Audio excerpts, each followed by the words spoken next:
कि खुशी की बात एक है कि गैदरिंग हम लोगों ने जितनी एक्सपेक्ट की थी उससे कई गुना ज़्यादा है।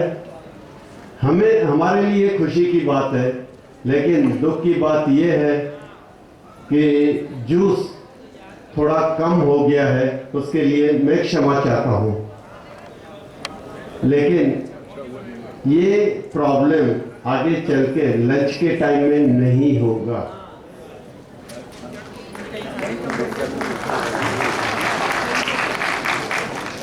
धन्यवाद।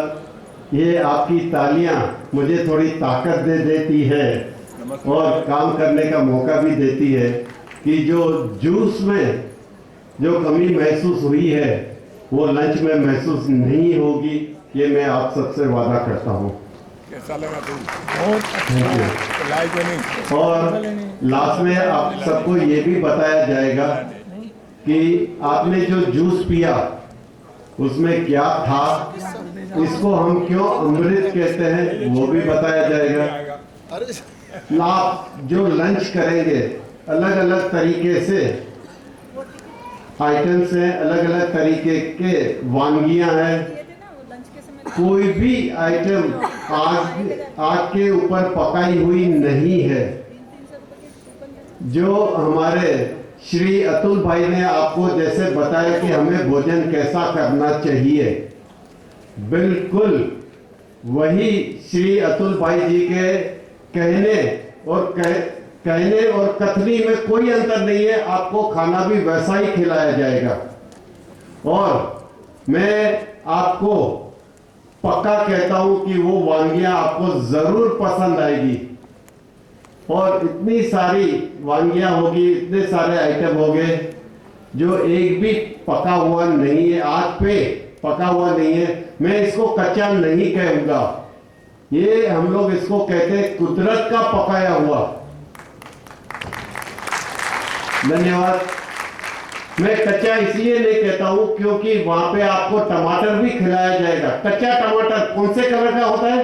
हरे कलर का कच्चा टमाटर, हरा। Very good. और पका टमाटर लाल।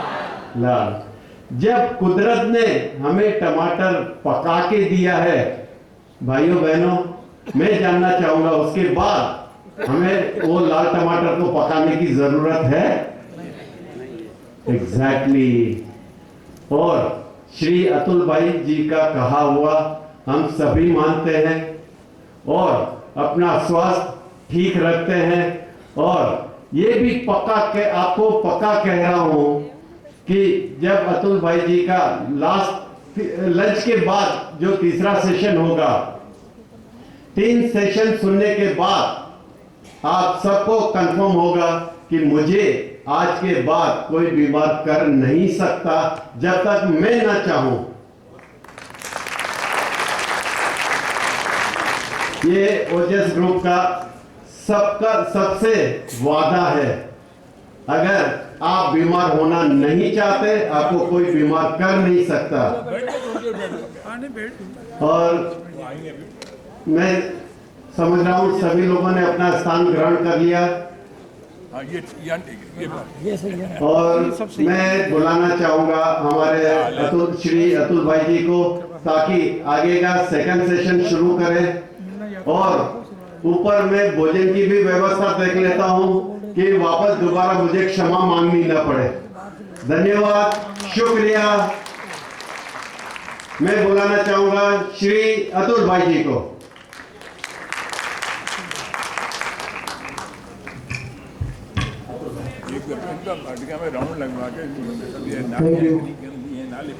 भाइयों बहनों, जो भी क्वेश्चन है बीच में ना पूछें, श्री अतुल भाई जी को सुने अच्छी तरह से।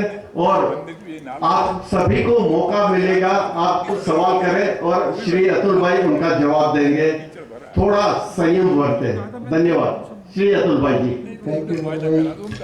उसको सरपंच खींच देंगे, बस सरपंच के ये माइक से आवाज क्लियर है या फिर इस माइक से बात कर रहे हैं? यहाँ से, इससे दोनों से क्लियर है।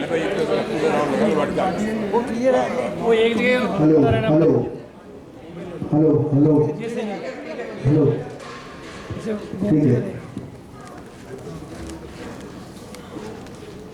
अब हम लोग थे नेचुरल फूड पे और हमने ग्रीन जूस लिया। आज आपने ग्रीन जूस अभी पिया है, जो भी वो ग्रीन जूस का जो महत्व है, वायरल बीमारियां जो होती है ना, जितनी भी वायरल बीमारियां जो फैलती है हवा में और लोगों तक आती है पानी के जरिए, किसी के जरिए, अलग अलग विभिन्न रास्तों से, उसमें आपने अलग अलग नाम सुने होंगे। प्लेग बीमारी का नाम सुना है? प्लेग कौन फैलाता है ये? मलेरिया सुना है? ये कौन फैलाता है? टाइफाइड सुना है? टाइफाइड ये कौन फैलाता है? मक्खियां। इसके अलावा स्वाइन फ्लू, सुअर, पिग। बर्ड फ्लू कौन फैलाता है? मुर्गिया, हैन। ये जितनी भी बीमारियों के हम नाम ले रहे हैं और इसे फैलाने वाले जो भी जानवर के हम नाम ले रहे हैं, इन सब में कॉमन फैक्टर ये है कि इनमें से एक भी जानवर हरी पत्तियां नहीं खाता। ग्रीन लीफी वेजिटेबल्स या ग्रीन लीफ ये लोग नहीं खाते। तो जो लोग अपने जीवन में हरी पत्तियां नहीं खाते हैं, उनके जीवन में वायरल बीमारियां हो सकती है। लेकिन जो लोग नियमित ये ग्रीन जूस पीते हो, उनके जीवन में कभी भी ऐसे रोग, वायरल बीमारियां नहीं हो सकती। आपने कभी गोट फ्लू नहीं सुना होगा, आपने कभी काउ फ्लू नहीं सुना होगा, क्योंकि ये जानवर हरी पत्तियां खाते हैं और ये जानवर बीमारी ना फैलाते भी नहीं है। तो इसीलिए आज ग्रीन जूस बनाया था, जिसके अंदर तुलसी, पालक, पुदीना, हरा धनिया, जो भी उपलब्ध हो आपके आसपास में, हरी पत्तियां आपके मार्केट में जो भी सीजनल, उन पत्तियों को थोड़ी थोड़ी मिला के उसमें कोई सीजनल फल, आज जैसे अंगूर मिलाई थी इस जूस में, मिठास के लिए थोड़ा खटास के लिए नींबू मिलाया था, और इसी तरीके से ये जूस और थोड़ा अदरक मिलाया हो और ये जूस बनाया था। तो इसे हम अमृत कहते हैं। रेगुलर रोज सुबह ओपनिंग, हम दिनचर्या अपना इसी जूस से शुरुआत करते हैं हम दिन की। और बड़े ये दुर्भाग्य की बात है कि लोग जो है पूरी रात्र उपवास करते हैं और उपवास सुबह उठने के बाद तोड़ते हैं, तो वो एक इतनी खतरनाक चीज से तोड़ते हैं उपवास, जिसकी कोई कल्पना नहीं कर सकता। सुबह उठते ही जब शरीर अमृत मांगता है, उस समय पे इंसान जहर डाल के उसकी शुरुआत करता है, फिर तो दिन तो वैसे ही जाएगा। सुबह उठते ही शुरुआत नशे से करता है तो पूरा दिन नशे से जाएगा। सुबह से शाम तक पीने वाला आदमी बल्कि कितने दिन जी सकता है बताइए? कम करना होगा, एडिक्शन कम करना पड़ेगा। आप जितना कट कर सको धीरे धीरे कट करते जाइए।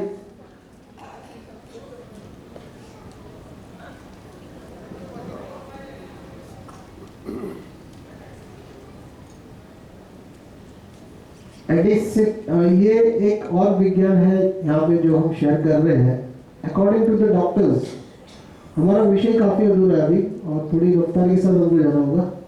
एसिडिक और अल्कलाइन फूड्स, डॉक्टर्स के हिसाब से हमारा बॉडी का जो पीएच लेवल है, यूरिन के जरिए आप पीएच लेवल चेक कर सकते हैं, यूरिन के जरिए।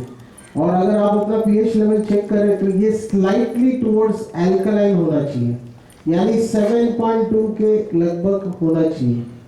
तो ये हमारा इतना मेंटेन होना चाहिए, ये डॉक्टर्स कहते हैं। और 7.2 बैलेंस करने के लिए हमें इसे 7.2 पे बैलेंस करने के लिए हमारे शरीर का विज्ञान समझना होगा।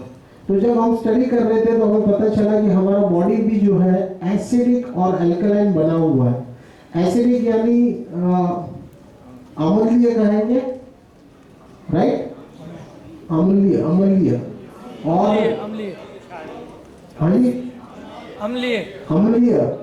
अम्लीय और अल्कलाइन यानी क्षारीय, राइट?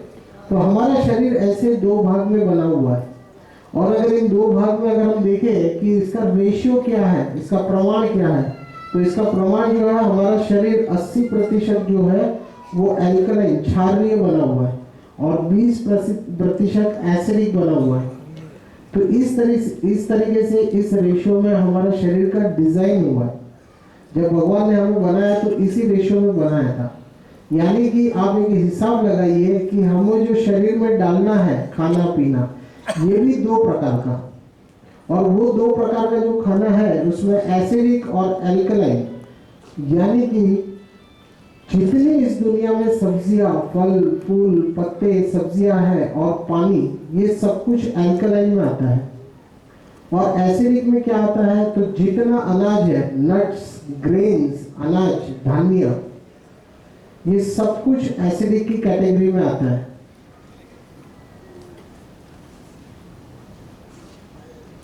ओके, जूस किसी को ना मिला हो तो और एडिशनल बाहर आया है बन के, तो वो लोग ले सकते हैं जाकर, कुछ शॉर्टेज हो गई थी।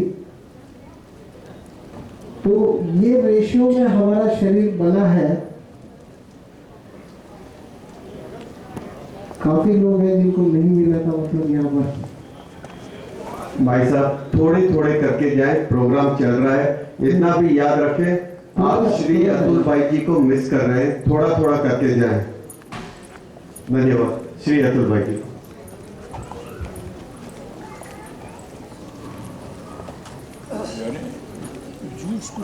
एक्चुअली कल शाम को सब्जियों की शॉपिंग हो गई थी, जिसमें ये कहा गया था कि सब्जियों में पत्ते जो है हमें सुबह लेने हैं, लेकिन यहाँ का भरोसा इतना ज़्यादा था कि मैं ज़्यादा बोल नहीं पाया, तो सब्जियों के पत्ते शाम को ही आ गए, और उसमें से सुबह आने पे लगभग 80% पत्ते खराब हो चुके थे, पालक वगैरह, तो इसीलिए सुबह का शॉर्टेज हुआ। और थोड़ा सा हम नए हैं शहर में, थोड़ी सी वाणी हमारी कोऑर्डिनेशन सब डिफरेंस आ रहा है। मुंबई के लिए हम बहुत अच्छा सा कर लेते हैं, बट यहाँ पे डिफरेंस आ रहा है, जिसकी वजह से सब कुछ डिले हो गया। वर्कर्स के साथ भी, सबके साथ यहाँ पे डिले हो रहा है, लेबर के साथ भी। हमारी टीम है, हम 10 लोग आए हैं मुंबई से तकरीबन, और हमारी टीम है जो पीछे असिस्ट कर रही है कुकिंग के लिए, जूस बनने के लिए, सब चीज़ों के लिए असिस्ट कर रही है। तो ये सारे लोगों से, हमारे परिवार के सारे लोगों से, हम 10 लोगों से आपको परिचय भी करवाएंगे, जिन लोगों ने इतना स्वादिष्ट भोजन बनाने वाले हैं, जो जूस बनाया था इतना स्वादिष्ट जिन लोगों ने बनाया था, ये सारी टीम से हम आपसे मिलाएंगे, और उनके अनुभव अपने जीवन के वो भी आपको सुनने मिलेंगे उनके ही मुंह से। तो हमारा शरीर जो है ये इसी तरीके से बना है। अगर अंदर अलाउ कर रहे हैं तो सबको जूस लेकर अंदर ही भेज दीजिए। ओके, तो बाकी के लोगों को भी बता दीजिए नहीं उठ सकते अब। हाँ, तो ये अगर इसमें और थोड़ी डिटेल में जाए तो एसिडिक और अल्कलाइन क्या है। अल्कलाइन यानी शॉर्ट में अगर एकदम कहे, डिटेल और शॉर्ट, सब्जी मंडी जो हमारी है, ये सब्जी मंडी पूरी की पूरी जो है वो अल्कलाइन है। और अगर हम किसी बनिया शॉप पे जाते हैं, प्रोविजन स्टोर में जाते हैं, वहां पे जितना अनाज, जाम, बटर, ब्रेड, बिस्किट, टोस्ट और जो भी चीजें वहां पे मिल रही है एक शॉप में, वो सारी की सारी चीजें एसिडिक है। वापस एक बार, जो सब्जी मंडी में मिलता है वो सब कुछ अल्कलाइन है, और एक प्रोविजन स्टोर में जो भी मिलता है सब कुछ एसिडिक है। एसिडिक में जो बनिया शॉप में मिलता है उसमें 2 चीजें छोड़ के, मूंग और मोठ, मूंग और मोठ, ये 2 चीजें अल्कलाइन है। इसे पढ़ी थी नहीं वो चंदा के किताब। और ये सारी बातें आज हम लोग जो यहाँ पे बातें कर रहे हैं, अगर नोट नहीं भी करेंगे, आप सुनने में ध्यान देंगे, तो ये सारी बातें व्हाट्सएप ग्रुप लॉन्च होते ही इमीडिएटली हम एक एक विषय पे आपको 4-4, 5-5, 10-10 पन्ने बना के भेजेंगे, इसकी पूरी डिटेलिंग भेजेंगे। तो व्हाट्सएप ग्रुप जैसे ही लॉन्च होगा, एक एक विषय पे, जैसे नशा, एडिक्शन कहा, तो एडिक्शन पे पूरा उसका डीप स्टडी भेजेंगे आपको। तो इसी तरीके से सारी डिटेल्स आपको मिल जाएगी। तो हमारा बॉडी इस रेशियो में बना है, तो हमको भोजन किस रेशियो में खाना चाहिए? 80 और 20 के 20% हमको दिन में क्या खाना चाहिए? अनाज, और 80% क्या खाना चाहिए? फल और सब्जियां। अगर आज रेशियो देखें हम, तो आज हमारा रेशियो क्या है खाने का? आपका करंट उल्टा। अरे वाह! अगर एक थैली के अंदर हम पानी भरे 80% और 20% उसमें वो एसिड डाले, घर में जो क्लीनर एसिड आता है वो 20%, तो थैली उसकी कैपेसिटी है वो बर्दाश्त करेगी। लेकिन उस रेशियो को उल्टा नहीं 50-50 भी करेंगे ना तो थैली धीरे धीरे खराब होने लगेगी, नष्ट होने लगेगी और होल्ड हो जाएगी, उसमें पिघल जाएगी। ठीक वैसे ही हमारा शरीर है, अगर इसमें एसिड का रेशियो ज्यादा रखेंगे तो ये समय से पहले नष्ट हो जाएगा। धीरे धीरे अंदर चीजें जो है खराब होने लगेगी एसिड की वजह से अधिक मात्रा में। तो ये भी एक रेशियो वैसे ही बताया गया है। और ये फिर भी इतना बताने से लोगों को यकीन नहीं होता है। आप मुझे बताइए, एक उदाहरण देता हूँ यहाँ पर। गाय भैंस जो खाती है, गाय भैंस क्या खाने के लिए बने हुए हैं? इसके अंदर से बताइए, एसिडिक या अल्कलाइन? अल्कलाइन। अल्कलाइन फूड खाने के लिए गाय भैंस बने हुए हैं। तो जब हम गौ माता की जाके पूजा करते हैं और वहां पे जाके अनाज के दाने खिलाते हैं, आप कल एक एक्सपेरिमेंट कीजिए, दाने गिन के लेके जाइए, 100 दाने या 200 गिनती करके। जितने दाने आप खिलाएंगे, मैं उस प्राणी की बात कर रहा हूँ जिस प्राणी को वरदान मिला है चबाने का। इस पृथ्वी के ऊपर उससे ज्यादा चबा के कोई नहीं खा सकता। उसे आप दाने खिलाइए क्योंकि उसका शरीर है अल्कलाइन और आपने क्या खिलाया उसे? एसिडिक। शाम को जाना, सुबह खिलाया तो जब वो गोबर निकालेंगे, जब पहली बार वो गोबर आएगा बाहर, तो आप उस गोबर में उस दाने को गिनती करके वापस ले सकते हैं। कितने लोगों को ऑलरेडी ये जानकारी है इस बात की? बहुत मात्रा में, ऑलमोस्ट 40%। हमारे मुंबई में नहीं पता रहता लोगों को, आपके यहाँ पे बहुत रेशियो बढ़ा है ये। हमारे वहाँ पे 2-4 लोगों को पता रहता है मुंबई में। जिनको नहीं पता है, बहुत सरल एक्सपेरिमेंट है, आप कर सकते हैं। और वो जितना एसिडिक खाते हैं वो सब बाहर आ जाता है, बिना कोई टूट फूट के अक्खे दाने बाहर आते हैं लिटरली। सोचने की बात है, जिस प्राणी को चबाने का वरदान मिला है वहां दाने अक्खे बाहर निकलते हैं। उसी के विपरीत अगर मनुष्य को देखें तो बहुत स्मार्ट है। कौन सा स्मार्ट? इंजीनियस। यानी वो पहले जानता है कि दाने अक्खे बाहर आएंगे तो पहले हम इसका पाउडर बना देते हैं। आटा भून दिया, अब रोटी बना दी, अब बाहर आने का कोई टेंशन ही नहीं। ना आटा बाहर आता है, ना रोटी बाहर आती है, ना दाने बाहर आते हैं, सब अंदर ही अटक जाता है। सही बात है। इसी के विपरीत एक उदाहरण लेंगे हम पक्षी का, कबूतर। कबूतर, पहले एक बात और बता दूं कि दुनिया में किसी भी पक्षी को दांत नहीं दिए चबाने के लिए। तो कबूतर को आप जब, ऐसे कई लोग होंगे हमारे बीच में जिनको ये बात अभी तक पता नहीं होगी कि दुनिया में किसी भी पक्षी को दांत नहीं है। तो कबूतर को जब आप दाने देते हो तो वो मकई का दाना उसका सबसे फेवरेट होता है। और मकई का दाना जो कच्चा होता है, वो पॉपकॉर्न जिसमें से बनता है, वो इतना कड़क होता है, किसी को अगर मुंह में चबाने दे दो तो 2-4 दांत पक्के आउट होंगे, तुरंत विकेट गिरेगा इमीडिएटली। सही बात है। ऐसा दिया चबाने को तो बाहर 2-4 दांत उसी के साथ, वो दाने वो धनाधन निकलता है। अगर आप डालेंगे ना तो 125, 30, 50 फटाफट निकल जाएगा बिना चबाए। चने के दाने जो कच्चे रहते हैं, देसी चने के दाने, वो भी उसके फेवरेट, आप डालिए तो वो भी डायरेक्ट खा लेगा कच्चे। उसके शीट में, पोटी में कभी अक्खा दाना निकलते हुए आपने देखा? सिर्फ लिक्विड निकलेगा, प्योर लिक्विड। तो फर्क है या नहीं है उस जानवर में, इस इंसान में और उस पक्षी में? फर्क है या नहीं है? है। तो वैसे हमारे में भी फर्क है और इसे मानना पड़ेगा। ये जो विज्ञान है इसे समझना पड़ेगा और मानना पड़ेगा। वो पक्षी में कभी अक्खा दाना, कहते हैं कि अगर वो पत्थर भी निकल जाए तो अक्खा बाहर कभी नहीं आएगा, पूरा डिजॉल्व होता है, डाइजेस्ट हो जाता है। और उसकी वजह सिर्फ इतनी है कि उसका शरीर जो है वो 100% एसिडिक बना हुआ है, 100% एसिडिक बॉडी। और वो सब कुछ डाइजेस्ट कर लेता है, बिना दांत के सब कुछ पच जाता है, बिना दांतों के।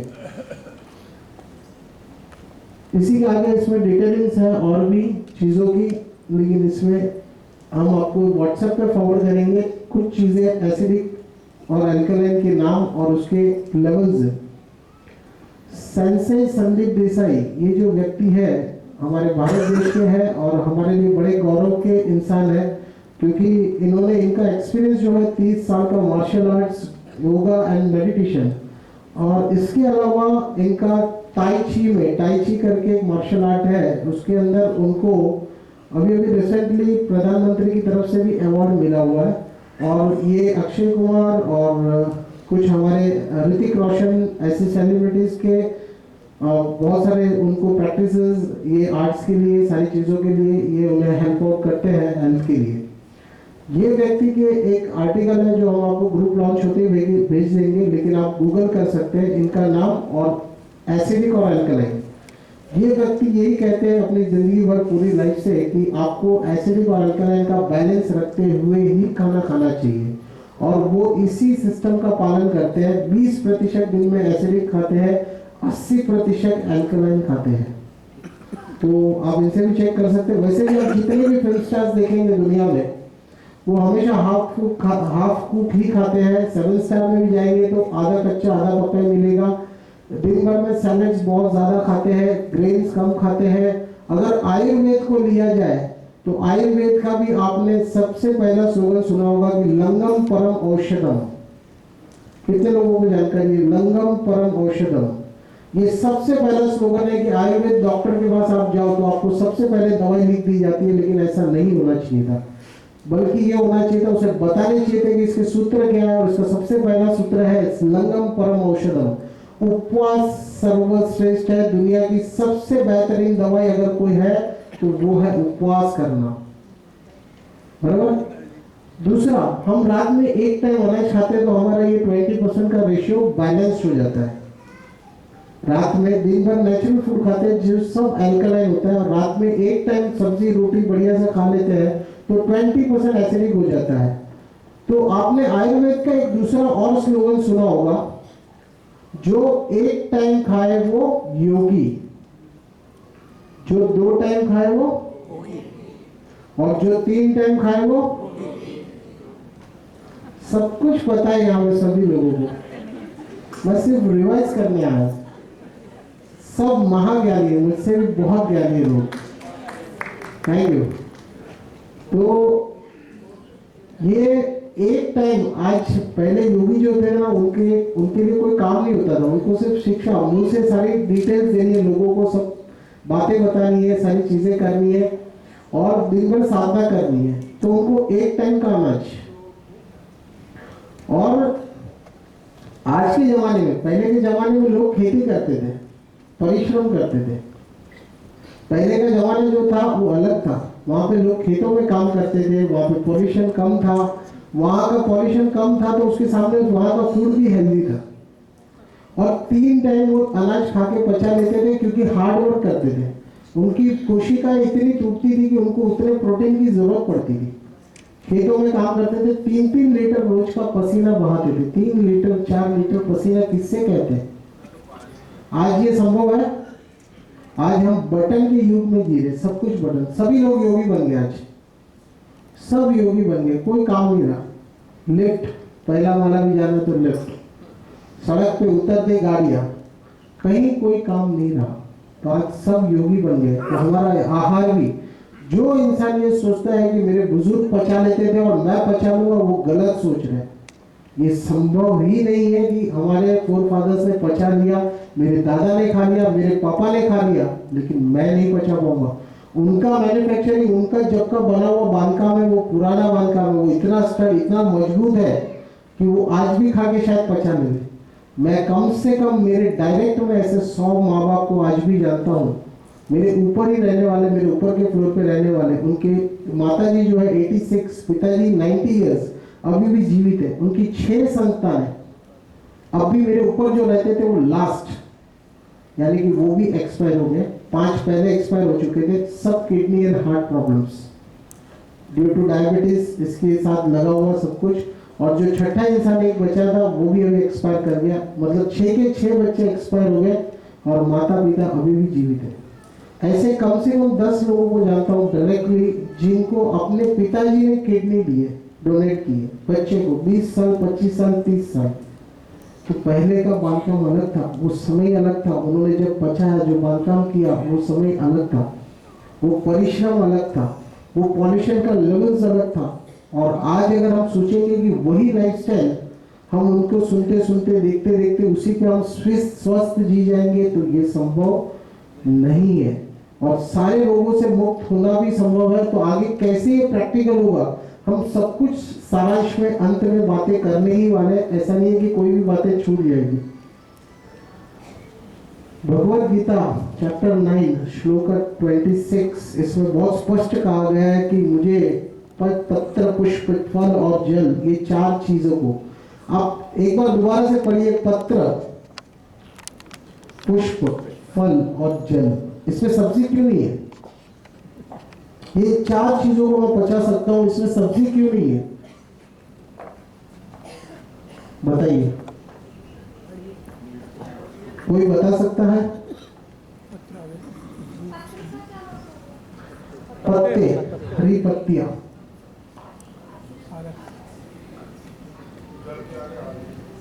हाँ जी,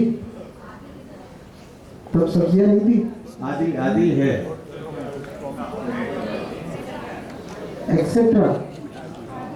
अरे आदि मैंने गलती से लगा दिया है, रुको मैं निकाल देता हूँ। आप 4 ही चीजों का नाम है, किसी से भी पूछिए, कोई भी यहाँ पे हमारे ज्ञानी होगा तो 4 ही शब्द अर्पण किए जा सकते हैं। हाँ, ये हुई ना बात। पत्र, पुष्पम, फलम, जलम, तोयम, जल को तोयम कहते हैं। अब ये 4 चीजें ही नाम है, इसमें सब्जी क्यों नहीं है? इंसान बहुत स्मार्ट है, जिसे पकाना था ना उसे सब्जी बना दी। पहले सब कुछ फल में आता था, जिसे पकाना है उसे सब्जी बना दी, जिसे कच्चा खाना है उसे फल में रह दिया। इसीलिए वहां पे सिर्फ फल शब्द है, जो फूल के बाद आता है वो फल है, इसीलिए टमाटर बीच में लटक गया। समझे आप बात को? इंसान बहुत स्मार्ट है। अच्छा, अब ये रोग कैसे बनता है, इस मुद्दे पे आते हैं हम लोग। अभी तक तो हम बाहर टहल रहे थे, घूम रहे थे, अब मुद्दे पे आते हैं। हमको भगवान ने दिया था गन्ना खाने के लिए, और हमने गन्ने का रस बना दिया। रस बनाने में प्रोसेस हो गया, प्रोसेस होने में कुछ ना कुछ उसमें नुकसान होता ही है। अगर गन्ने का जूस 15 मिनट टेबल पे रख देंगे तो पूरा काला हो जाएगा, डांबर, पूरा ऑक्सीडेशन हो जाएगा, यानी वो टॉक्सिन जितना मरेगा, हमने पहले ये विज्ञान की बात की थी, जो मरेगा वो टॉक्सिन बन जाएगा। आप प्रोसेस करोगे तो उसके अंदर कुछ ना कुछ नुकसान होगा, जो नुकसान होगा वो टॉक्सिन बनेगा। ठीक है?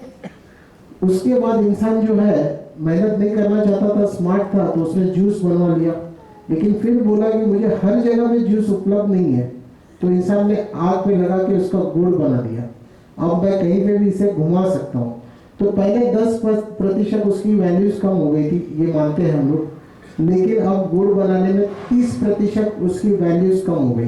गुड़ बनाने में, गुड़ पे भी हम लोग रुके नहीं, क्योंकि थोड़े दिन में वो काला काला जो गुड़ था, लोगों ने उसे गोरा बना के बेचना शुरू किया। तो अब लोगों को आजकल गोरे चेहरे वाला गुड़ पसंद आता है, काले चेहरे वाला तो शायद याद भी नहीं रहा होगा।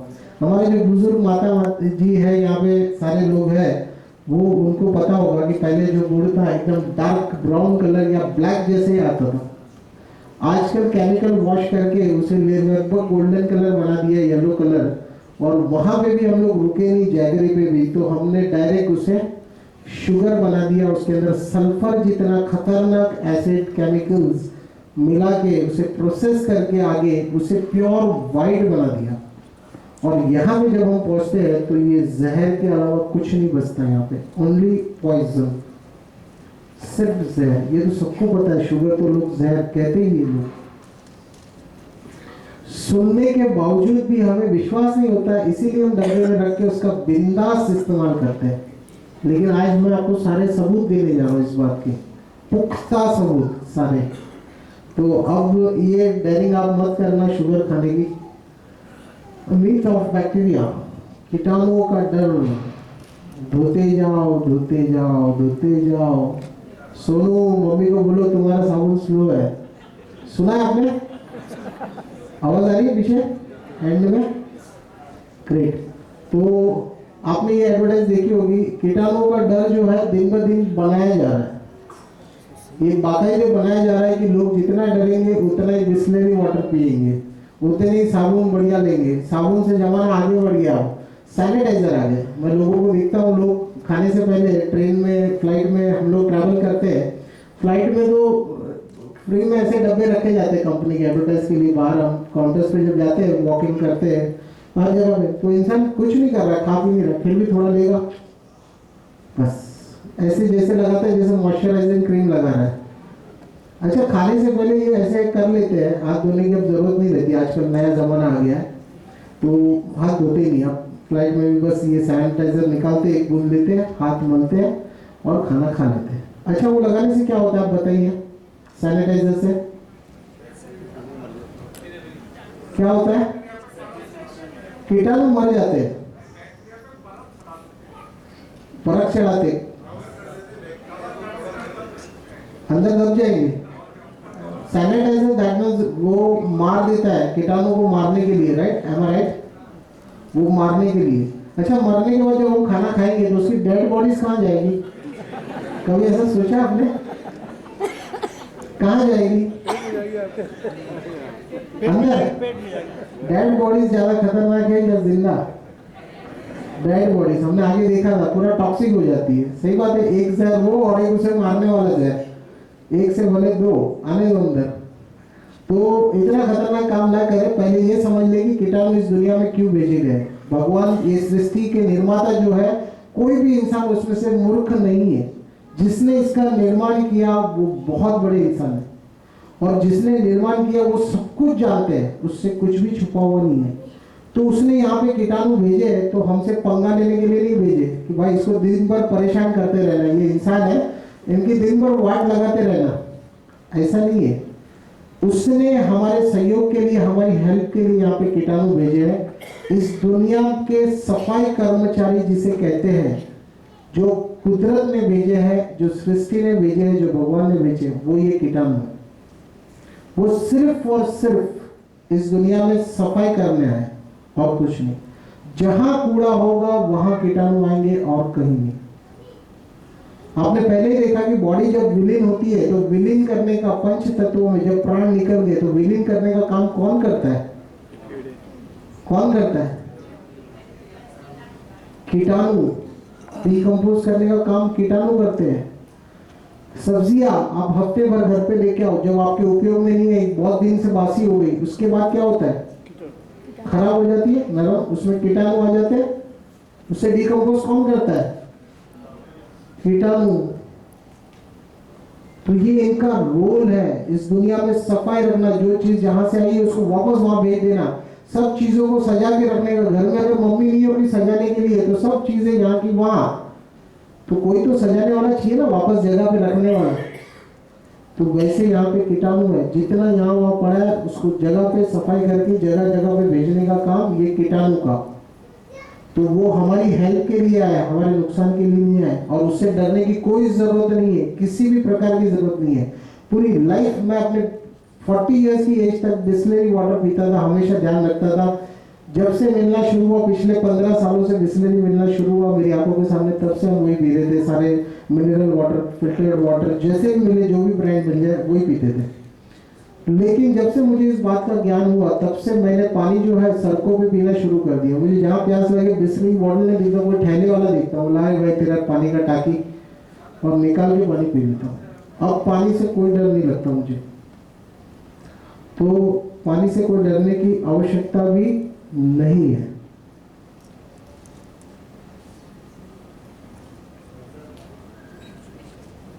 आप कर लीजिए आराम से, कोई बात नहीं, मैं रुक जाता हूँ तब तक। तो हम कहाँ थे? बैक्टीरिया पे, कीटाणु पे। तो कीटाणु जो है उससे कोई डरने की जरूरत नहीं है, वो हर जगह पे है, हम उसे रोक नहीं सकते। आप बताइए, आप पानी के कीटाणु रोक लेंगे, हाथ के कीटाणु रोक लेंगे, लेकिन ऐसी कोई चीज अभी बनी है कि पानी को भी उबाल के लेंगे अंदर? ऐसी कोई चीज बनी है? पानी में, हवा में कितने कीटाणु है? असंख्य कीटाणु, आप नाप नहीं सकते। एक सांस के अंदर कितने कीटाणु अंदर जाते होंगे और कितने बाहर आते होंगे। कीटाणुओं से डरने की कोई भी आवश्यकता कहीं पर भी नहीं है। वो दुनिया के सिर्फ हेल्पर है, सफाई कर्मचारी है, और कुछ भी नहीं।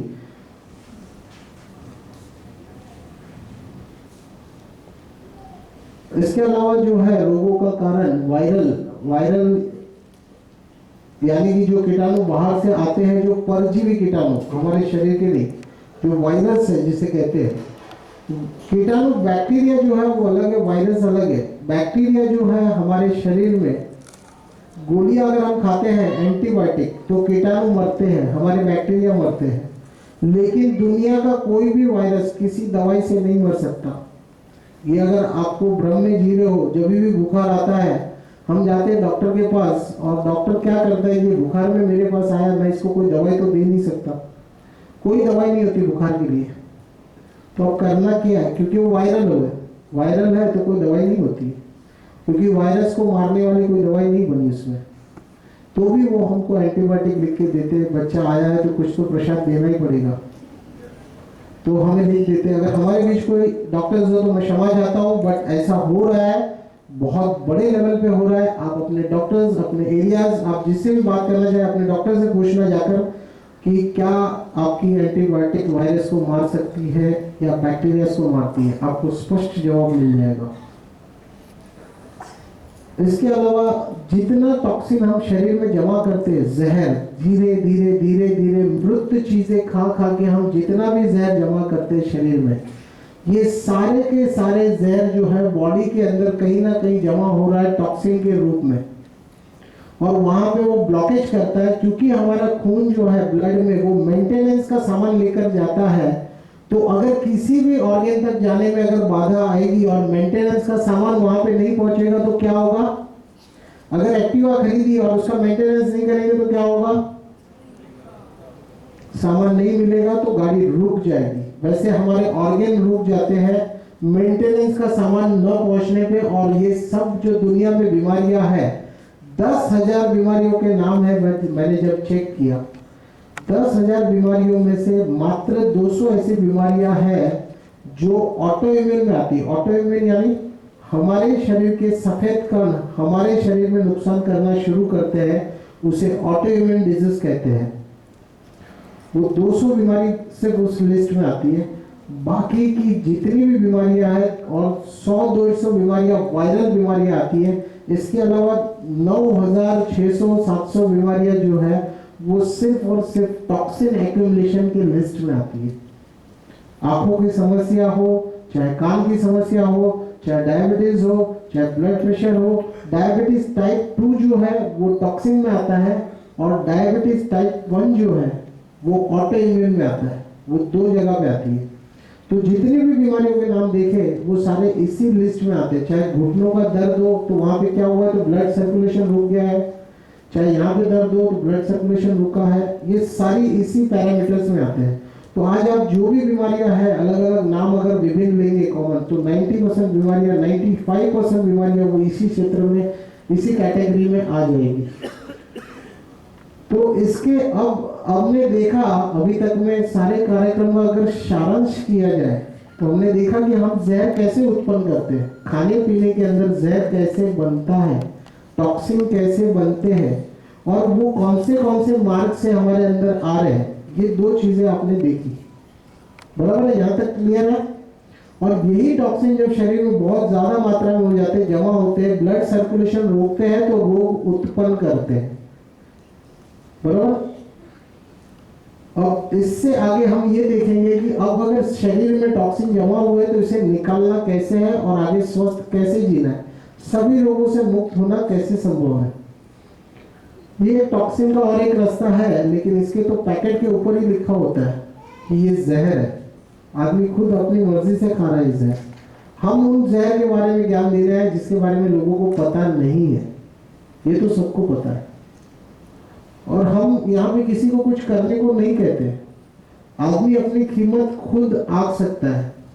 यहाँ हॉल से निकलने के बाद उसे बाहर जाना या घर जाना वो खुद डिसाइड करेगा। तो क्या खाना क्या पीना वो खुद डिसाइड करेगा, राइट। तो वो आप डिसाइड करेंगे, आपके शरीर की वैल्यू क्या है अपने लिए, वो आप डिसाइड करेंगे। तो हम किसी चीज के लिए रोक टोक नहीं लगा रहे। आप जो भी इसमें से आनंद ले रहे हो, जिन्होंने हाँ कहा था पहले, शराब कड़वी होती है, मुझे अभी तक याद है। एक बढ़िया विषय अब गैस का आ गया, धमाकेदार गैस का विषय। तो ये अब विषय थोड़ा चलेगा और इसके बाद हम सीधा भोजन, राइट। तो अब ये नया ट्रेंड चल रहा है, लोगों को समय बहुत ज़्यादा लगता है आजकल टॉयलेट में, वो इसीलिए वहाँ पे लोग मोबाइल्स लेके जाते हैं गेम्स खेलने के लिए, और वो कम पड़ गई तो गेम पार्लर में अब टॉयलेट बना दिए लोगों ने। बाहर ऐसा हो रहा है, तो इंडिया में भी कल्चर आ जाएगा। टॉयलेट में इतना टाइम लग रहा है, इतना समय लगता है, इतना वेटिंग पीरियड होता है वहाँ पे, इतना जोर लगाना पड़ता है। पहले तो इंसान, हम वापस एक बार रिवाइंड फॉरवर्ड करते हैं थोड़ा, पहले इंसान अपनी गाड़ी को, पेट्रोल गाड़ी को घासलेट पे चला रहा है, सही बात है, हमने देखा पूरा सीन। इतना तो बात समझ में आया, पेट्रोल भी उसी में से बनता है, घासलेट भी उसमें से बनता है, लेकिन दोनों का